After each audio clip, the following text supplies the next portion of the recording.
মুন্সিগঞ্জের সিরাজদিখানে Bikrampur model town housing কোম্পানির supervisor Junaid সরকারকে গুলির ঘটনায় জড়িত শুটার জনিকে গ্রেফতার করেছে পুলিশ।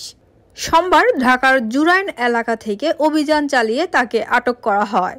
পুলিশ জানায়, একই দিন রাত 11টার দিকে জনির দেখানো মতে তার ব্যবহৃত একটি হেলমেট উদ্ধার করা হয়। প্রাথমিক জিজ্ঞাসাবাদে জনি ঘটনাটিতে তার সম্পৃক্ততার কথা স্বীকার করেছে বলে জানা গেছে।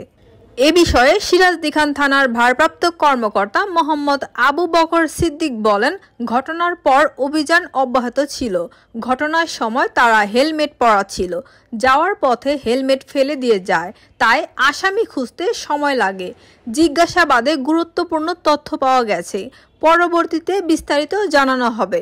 গত ২৬ আগস্ট বেলা 11টার দিকে সিরাজদিখানের ভাসাইল ইউনিয়নের চর বিশ্বনাথ গ্রামের নেপালের ব্রিজ এলাকায় দুর্বৃত্তরা মোটরসাইকেলে এসে বিক্রমপুর মডেল টাউনের সুপারভাইজার জুনায়েদকে গুলি করে পালিয়ে যায়।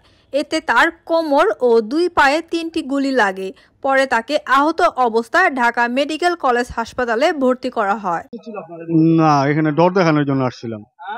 ডর দেখানোর জন্য। কোথা থেকে আসছেন মূলত? ঢাকা থেকে। আপনার বাসা কোথায়? ঢাকাতেই? জুরাইন। জি। ওনাদের যে ওই যে দ্বন্দ্ব, অফিশিয়াল দ্বন্দ্বের কারণে কাউকে পাঠিয়েছিল এরকম নাকি? না, এরকম কিছু আমি জানি না। তাহলে আপনি ওই রনি সাহেবের ভাই শালাককে কেন টার্গেট করলেন? এটা ওই বাবু বলতে পারবো। বাবু আমারে নিয়ে এসেছে। কোন বাবু? যে ছেলেটার সাথে আমরা আইছি।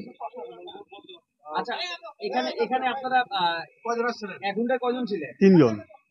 হেলমেট পরা ছিল দুইটা? 3টাই ছিল। দুইটা ফেলে গেছে? জি। ঠিক আছে। আপনার পুরো নামটা কি? আমার নাম জনি।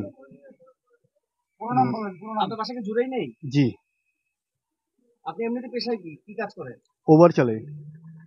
কত টাকা আসছেন আপনি ভাড়া? আমাদের 20,000 টাকা দিছিল। 3,000 টাকা আসছে? ভয় দেখাবেন? মানে ভয় দেখাবেন, এই বিনিময়ে 20,000 টাকা দিতে আপনাকে, তাই না? আমাকে আর ড্রাইভার গুলি কেন করলেন? ভয় দেখাই দেন। গুলি করছে, যে নিয়ে এসে ওই করছে। বাবু। আপনি করেন নাই? না, বাবু করছে।